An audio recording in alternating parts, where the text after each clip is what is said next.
This episode is brought to you by Indeed. Stop waiting around for the perfect candidate. Instead, use Indeed sponsored jobs to find the right people with the right skills fast. It's a simple way to make sure your listing is the first candidates see. According to Indeed data, sponsored jobs have 4 times more applicants than non-sponsored jobs. So go build your dream team today with Indeed.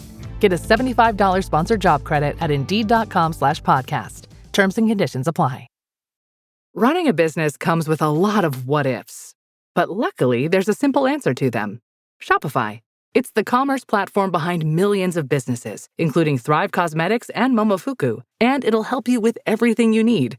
From website design and marketing to boosting sales and expanding operations, Shopify can get the job done and make your dream a reality. Turn those what-ifs into... Sign up for your $1 per month trial at shopify.com/special offer.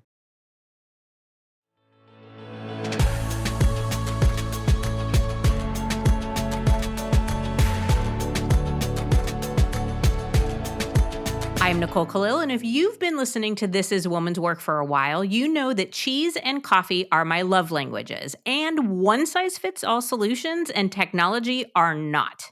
When it comes to tech in my business, I seem to have a magical talent for blowing things up with just a few clicks. I think I'm making a simple, small tweak, and yet somehow the shit hits the fan and my team is emailing me in all caps, not slacking, mind you, because again, tech is not my friend and email is about all I can handle. Or somehow my podcast RSS feed disappears, or Square has invoiced a client in pesos. I don't know how I do it, so I've just landed on the belief that technology hates me. And it's not just about how to use tech that is the problem, though, again, my team would very much like me to stop touching things. It's about which tech to use. There are apps for everything: apps to schedule, apps to sell, apps to track, to communicate, to automate, to remind, to make coffee, probably. I don't know about that app, but if it exists, please let me know. Anyway, figuring out what tech will actually work for me and my business, friend, at times that has felt like my full-time job, which is tragic because I absolutely suck at it. I often wish there was some magical tech guru who is up to speed on all the apps, all the platforms, and all the payment processing systems, all the equipment, all the things that could just show up and tell me what I should be using, set it all up for me, teach my team whatever it is they need to know, and slap little "don't touch that" stickies on every button that I should not be messing with. I would pay $1 million for that. Okay, maybe not that much, but a lot. But of course, when you're just getting started, you're lucky if you even have $100 to invest. So we end up cobbling it together with Google searches, duct tape, and late night rage scrolling through comparison blogs. And before you know it, your digital world looks like a cluttered mess of apps, tools, and platforms you don't even remember downloading or paying for. But what if, and I mean, what if our tech could actually work for us? Like a free assistant that never takes a sick day, doesn't require one-on-ones, and doesn't send messages in all caps. What if there's a way to leverage technology without ending up as the digital equivalent of a hoarder? That's where today's guest comes in. Amanda Jefferson is a tech and productivity coach, TEDx speaker, one of the world's first KonMari consultants, and host of the top-rated Good Enough-ish podcast. She has been featured in the Wall Street Journal, Real Simple, Harper's Bazaar, and more, and was recently named a top 50 women speaker of 2024. Amanda helps busy women train their tech to work for them, not against them, reducing the mental load and adding hours back in their days. And I could not be more excited. So Amanda, welcome, and please help. Can we start with where to start? Like, if you're aware that you need a tool for your business or your life, any tips on how to best find it without, again, accumulating to the clutter of all the apps that we're using? Yeah. Oh my gosh. Thanks so much for having me. That was an amazing introduction. I was having a hard time not cracking up in the middle of it. When I think about our digital clutter, I usually think in sort of the big four. So the big four is emails, files, passwords, and photos. And then there's sort of the fifth, which is just how to use our tech. Like just we get handed these $1,000 machines and these beautiful white boxes with no user manual, no instructions. And it's just like, good luck. It's intuitive. You'll figure it out. Right. So usually what I say to people is start where you're having the most pain. So think about it. Is it emails? Is it passwords? Is it files? Is it photos? Is just figuring out and then start there. Right. So I have, obviously a million tips and tools that I can share for each of those different sections, but that's usually what I recommend is just figure out where you're going to start. So I'm curious for you, like which of those top four or that fifth one, which one rings the most stressful for you? I mean, let's be real, they all are stressful, but I would say probably emails and passwords Yeah. top the list. Emails from a quantity standpoint and knowing what to do with them, I kinda treat my emails like a weird to-do list, so I have a very long inbox. And then passwords, it's just a function of remembering what, when, and when they change and where you have the codes, like, it's just, all of that. Yeah. Yeah, so, where I have several clients that I work with. Most of the clients that I work with are women small business owners, and one of them, she says she has login issues, and I got to see her process of every time she would try to log into the 5 sites that she accesses every day. "Oh, that's not the password. Let me text my assistant. Okay, my assistant just got the code." And this was what she was repeating all day long. So that was creating enormous amount of friction. I think for a lot of us, it's you have to invest a lot in the front end to find a tool that works for you and then stay consistent with it. So for example, for passwords, I recommend one password. Do you use a password manager at all, or are they just kind of notes and that Yeah, sort of we thing? started using LastPass. Prior to that, it was exactly what you're talking about and reaching out to 17 people trying to figure out who has what. I mean, we just had an issue a couple weeks ago where a QR code was going to the wrong place, and we realized somebody I had used 3 years ago who's no longer on the team had I mean, it was a mess. So that's the kind of shit I create. Right, right, and especially when you're working with a team and everybody's trying to use the same password, so, something like 1Password or LastPass is great. With my assistant, we have a whole vault that's shared between the 2 of us, so whenever I change a password, I'm very religious about making sure that I change it in there or she does the same, and it's very rare that I have password issues. So, I think, it may be that, in the LastPass, it's doing, like, a cleanup in there, or just making sure that everything is right, and all of that. So definitely recommend a password manager, but you have to kind of go through the suck to Yeah. get to because there is a learning curve, right, of figuring it out. And like Chrome wants to save your passwords and Apple wants to save your passwords, and they're all fighting, and it's very confusing. But if you can get to the other side of that, it can definitely be a huge time saver. Well, and let's be honest, it sucks anyway, right? Like, not having a Exactly. system sucks. The pain of figuring out a system can suck, but at some point in time, at least on the other side of that, it stops sucking. So, what about emails? And I'm not even going to talk about my inbox. What about emails? So I'm an Apple super user and a Gmail super user. And I love Gmail because it has this thing that you can do in your inbox that nobody knows about, and it totally changes the game. So basically now when you go into your email, it's just kind of like a big blob. Like there's no distinction between what's important or what's not. And so you can actually change the inbox setting to something called priority inbox, and then it will magically create 3 and actually 4 sections where the top will be important and unread. And there's a function within Gmail where you can train it to know what's important and what's not. The second section will be starred. And I think of starred as like a bulletin board in your office. Like, oh, these are my theater tickets for this weekend. This is my flight confirmation. It's just like, I don't need to do anything with this, but I just want to be able to find it really easily. And then the next sort of default category that it creates is everything else, which is just like, here's the big blob that we don't necessarily think that you need to worry about, right? And then I have people create a third section in there, which is your action needed category. So that's in your case, that's your little to do list, right? So as you're going through your email, you're adding things to the action needed. So that every day we have this process. I think about it kind of like cleaning before you cook. Mhm. Instead of just getting into your email and being like, okay, email number 1, what are we going to do with this? Email number 2. You kind of go in, you do this sort of pre-cooking process where you clean, get everything in the right section. This goes in starred, this goes in action needed, this gets deleted, this gets archived. And then you're just looking at your 10 action needed emails and then addressing those. So that's like my number one tip for email, especially if you have Gmail, is looking at priority inbox. Okay, well, I'm definitely checking out priority inbox. A follow Yes. up question there is while you're doing your pre cooking routine, right? is that the time to forward anything that needs to be delegated? Like, what do we do with the things that land in our inbox that are not meant for us to respond to, that are better handled by somebody on your team? Yeah, so you could create a whole nother it kinda depends on how your brain works. You could either forward as you go and just, it's kinda like that trick where they say if it takes less than 5 minutes, just do it in the minute. So you could just forward as you go. You could create a little label or a folder that's forward so that as you're processing, you can just drag and drop everything into there, and then when you get to the end, it's like, "Okay, here's the 10 emails that I need to forward."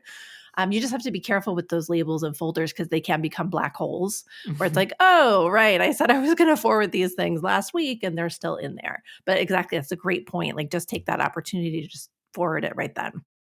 What about the other two? Obviously, emails and passwords are my shtick. Any tips for files and photos? Yes. So for files, I definitely recommend finding, first of all, that everything's in the cloud so that I can throw your laptop in the river and you'll be sad for 5 minutes, but then you feel confident that everything that you've had is saved in the cloud. So not on the desktop, not in the documents folder. And so for a lot of people, it's first understanding like, well, kind of like what is the cloud? And where are my documents? So your documents might be on iCloud, or they might be on OneDrive, or they might be in Dropbox, or they might be in Google Drive, or they might not be in any of those things and you actually don't know. So first figuring out based on your system where things should live. I really like a more like agnostic tool like Dropbox, where it doesn't matter if you have Windows or Apple, or it just plays nice with everybody on the playground. And just having really, really simple um, folders and naming conventions for the files so that you can easily find them. And then a lot of people don't know that how to use that sort of quick access or favorites thing on the sidebar where you can drag and drop things that you use all the time. People are like going through layers and layers and layers of folders and files and trying to find things instead of pulling things out onto those files, into the favorites. Okay. And photos? Our bazillion Photos. photos? Yeah, so my favorite, and I'm not an Android user, so I'm less well versed in that, but my favorite app for the iPhone is something called the Cleaner Kit app. And it's so great because you basically, you just install it and then it will go into your photo library. It's kind of like it lets you go wide before you go deep. So if you have 20,000 photos, you're not going to go like one by one by one by one, right? But it'll go in there and it'll say, okay, here's all the blurry photos. Can I delete those? Here's all the screenshots. Can I delete those? Here's all the duplicates. It'll even tell you similar photos. So, like if you took a picture of your kid in front of a tree and there's 15 of them, it'll be like, hey, we think this one is the best.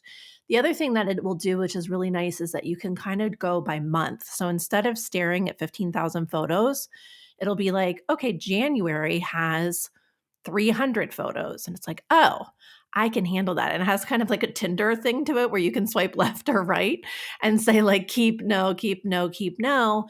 And so that's just like I'm very much a fan of making anything bite size Mhm. where it's like I'm not going to deal with 18,000 photos, but I can deal with 300 photos in January.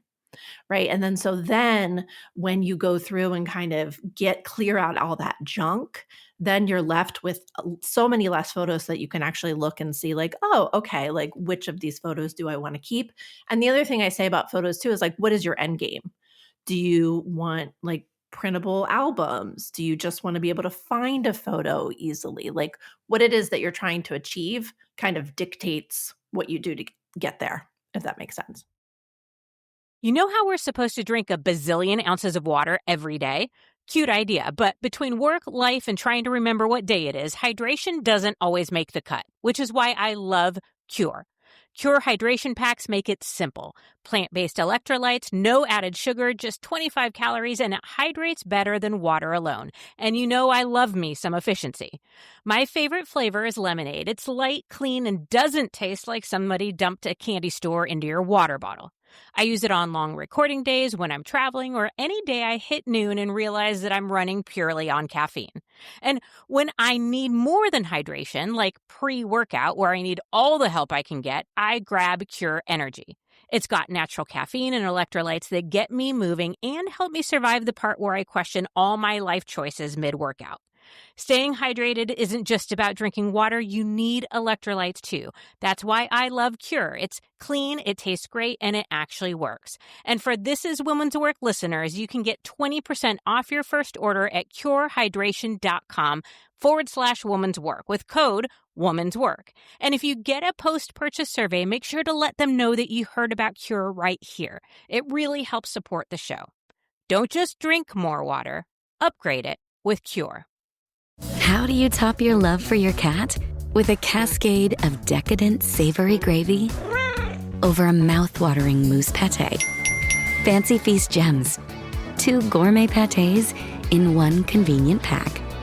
Simply peel and plate to reveal a pyramid shape that makes eating delightful and pamper her with an experience as extraordinary as she is. Turn the everyday into the extraordinary with Fancy Feast gems. Every who down in Who Newville liked the holidays a ton, but where to get great prices on gifts they had no idea. None. They searched and they searched for great gifts under $25. Gifts for spouses and friends and even their toddlers. When suddenly one who shouted, Walmart has what you want, knowing they have Lego, Tree Hut, and low prices to flaunt. So they enjoy the holiday season as Who's often do. Cheering and shouting, Walmart has incredible gifts. Who knew? Find gifts they'll love under $25 at Walmart. I want to take this one step further and ask about some favorite tech tools for working women. The vast majority of our listeners are working women. Outside of the 4, which are big ones that you just mentioned, are there any apps or tools that you're just raving fan of, or that every working woman should know about? Yes, I think bookmarks. That is a number one. I think a lot of people really don't even know that exists. They don't even know that there is a bookmarks bar that is there. So they have 65 tabs open and they're not closing them because it's sort of like their little mental to-do list. So definitely being a power user of the Chrome bookmark and just having a one-stop shop for all of the things that you use daily and projects that you're working on. So like if you're planning a trip to Italy, you can have an Italy folder and have all of the websites related to that in there. I host a live workshop every single month. And so I have a folder for each one of those live workshops so that I have the checkout page and the sales page and everything that I need so that I'm not constantly looking for that. So that's a huge one that I don't think people use as much as they should. The other tool that I really encourage people to use is just like Siri, like using Siri as your assistant. I have several lists in my reminders on my on my iPhone that is Instagram ideas, email ideas, my shopping list. So I can be driving along and say, I don't want to say it right now, but hey, Siri, add bananas to the shopping list and it's going to do it. And not only is it going to do it, it's going to auto categorize it under the produce section. And it's a reminders list that's shared with my husband so that the next time he goes, she just added bananas to my shopping list. Thank you. I do it all day long for remind me at 5:00 to so-and-so, right? Or add this to the Instagram ideas list. So it's like this free assistant that you're just dictating stuff to, right? So I think, and it's something you can use easily on your Apple Watch. So like just having Siri be this assistant that you're bossing around all day. I don't think people use it enough.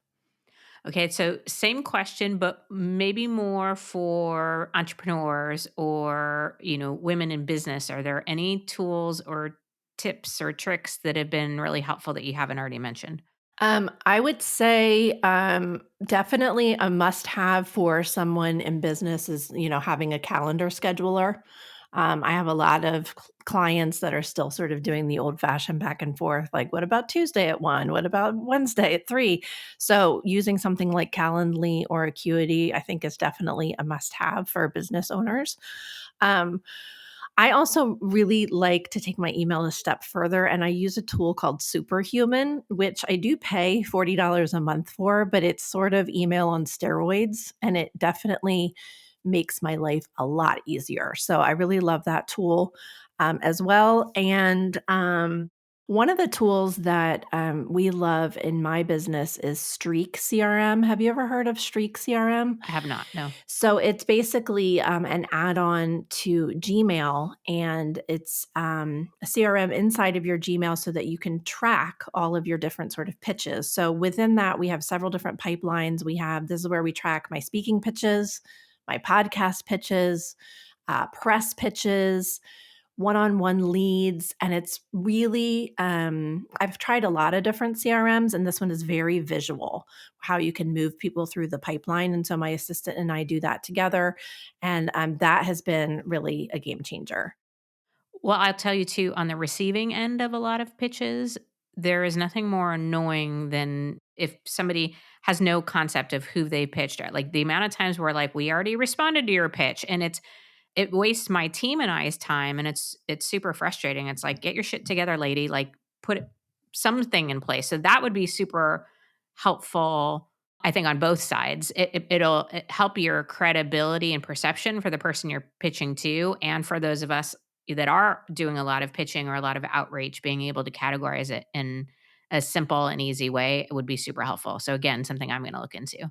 Yeah, no, it's fantastic, and I think I have ADHD. I was diagnosed about a year ago, and like I said, I've tried lots of different CRMs, but for me, having things be really visual is really key.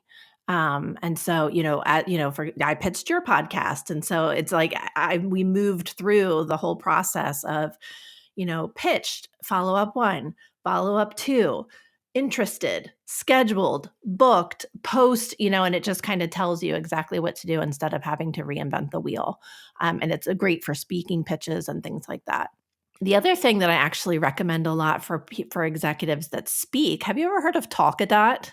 Yes. Yeah, so it's very cool. So it's basically a QR code at the end of your talk, and people can in real time take their phones out, scan that QR code, and answer some very, very brief questions about your talk, both with you know, was it relatable? Was it valuable? And they can kind of 1 through 5, and then they can also share comments. And it's amazing because you step off of that stage and then you pick up your phone and you have 250 real-time responses of how your talk went because your event organizer is going to find out how your talk went 2 weeks later when they get all the surveys back.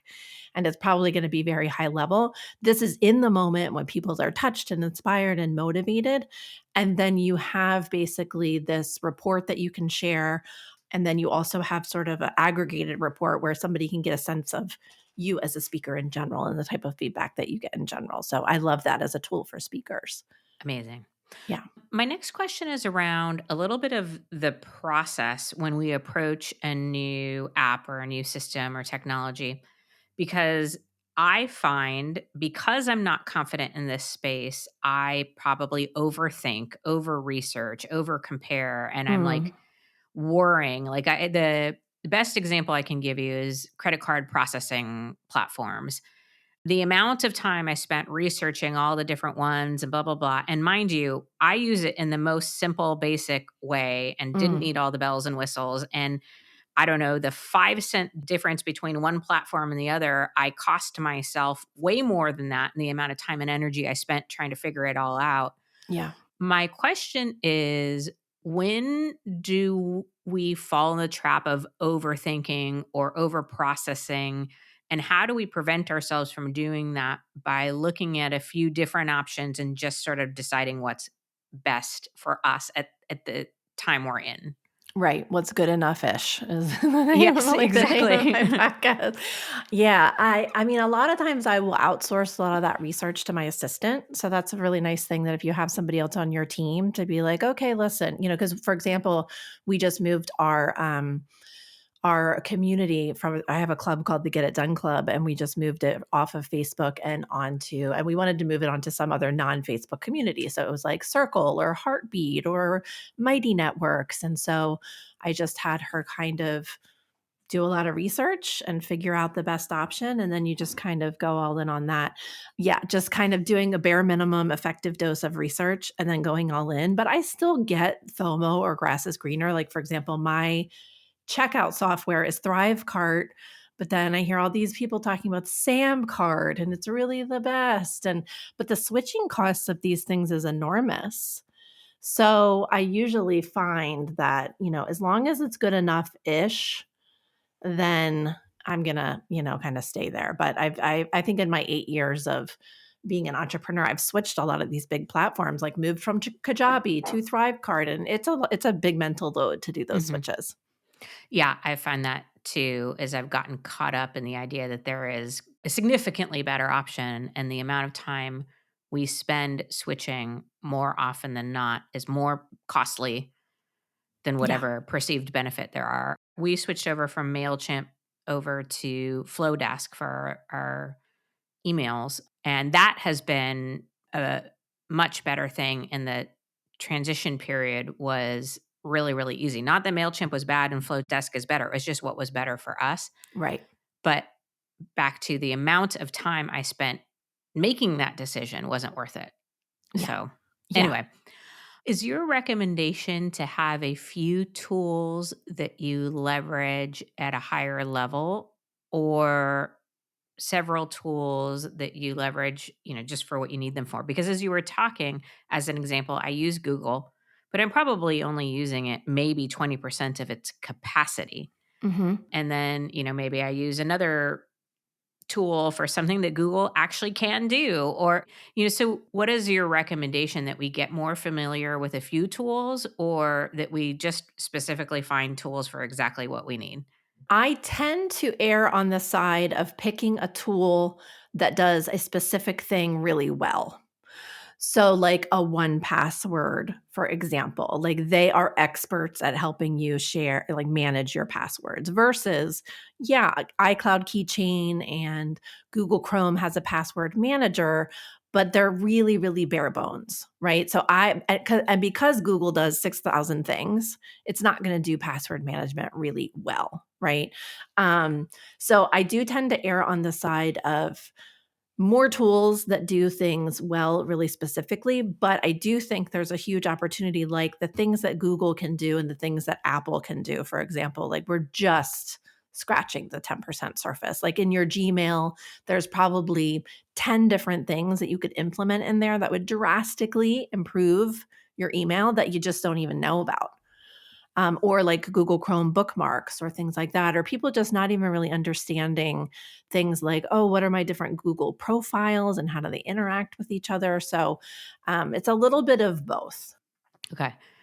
You had mentioned earlier about using technology as sort of our free assistants, right? Mhm. Any other ways that we can be doing this outside of Siri and Alexa, Mhm. So I think email is such a great example of how you can do it. Like I think of us a lot of times like we're goalies in like, in a soccer game and the score is like 1,000-0. Like they're the emails just keep coming and coming and coming and we're just kind of standing there frozen, watching all of the emails come in. And so because basically it's like we've hired, if you think about Gmail, like this really smart, eager intern that's like, I can help, I can help. And it's like, I don't have time to train you. And you just them keep coming in, right? But like little things like those importance flags that you have in Gmail, that's an opportunity to tell Gmail, kind of do your future self a favor and say, this is important, this is not important. Things like setting up rules and filters so that, for example, like say we were talking about when you delegate, is there an email that always comes in that's never going to be for you that you're always going to want to forward? Can you have a rule or filter set up so that it will automatically forward it, for example, or at the very minimum, put it in a folder that's called delegate, and then you know to push it out, right? So I think in our email alone, that's an enormous opportunity to train it and have it act like an assistant. Can you come do it for me? I know. This is usually the part in the podcast interview where they're like, and I'm going to share my screen and let's just get started. Pretty much. Amanda, is there anything I didn't ask that I should have? When you think of, being a busy, overwhelmed working woman with, a ton of shit on her plate and digital clutter and free assistance and tech tools, what didn't I ask that I should have known to? Well, I think the thing that I want people to know is that I have tons of resources available that teach people how to do all of these things. So I actually have a course that is how to make tech your free assistant. And it's my top 10 hacks, which are a lot of what we talked about today. And so if you go to my website, indigoorganizing.com, you'll see all of those there. And I even have a little course about Gmail and a little course about bookmarks and things like that. So I think it's really just about, like I said, making things bite size, figuring out what is your kind of the problem that's giving you the most friction, but really understanding that, like, yes, some of the tools like 1Password, they might have, some investment in time. But like I said, literally, like, we could sit here right now and spend 10 minutes in your Gmail and it would be like a miracle compared to what you're trying to deal with now. So I think people just understanding that there are little tricks that they can learn. Amazing. So we'll put Amanda's website in show notes, but again, it's indigoorganizing.com. And also you can follow her on Instagram at hey.amandaj. Amanda, thank you. Again, I do wish I could teleport you through my computer and help me with all of this stuff, but I love that you have these resources and mini courses to help us figure out how to, because it feels daunting and overwhelming, especially for somebody like me who's decided they're not very tech savvy. So having videos, having something you can watch and implement makes all of the difference in the world. So, And I'll just say, I work with clients one-on-one. So I literally, we work over Zoom and they share their screen and I have a remote control and we do get in there. So for some people that are out there that are like, yeah, I'm not watching a course about Gmail, just help me, that's an option too. amazing. All right. Well, thank you for the work you're doing and for being here today. My brain is spinning, but I have some action items, which feels good. Thank you. Amazing. All right, friend, the goal here isn't to become perfectly organized or to have a color-coded digital life with 47 folders and 0 notifications. The goal is to make space for more ease, more clarity, and more time doing the work that actually matters. Because we didn't start our businesses or our jobs to become full-time app testers or unpaid tech support, right? You have important work to do, the kind that changes lives, and that work deserves systems that support it, not slow it down. Your tech should be your assistant, not your adversary. Let your tech rise to meet you, not the other way around, because that is woman's work.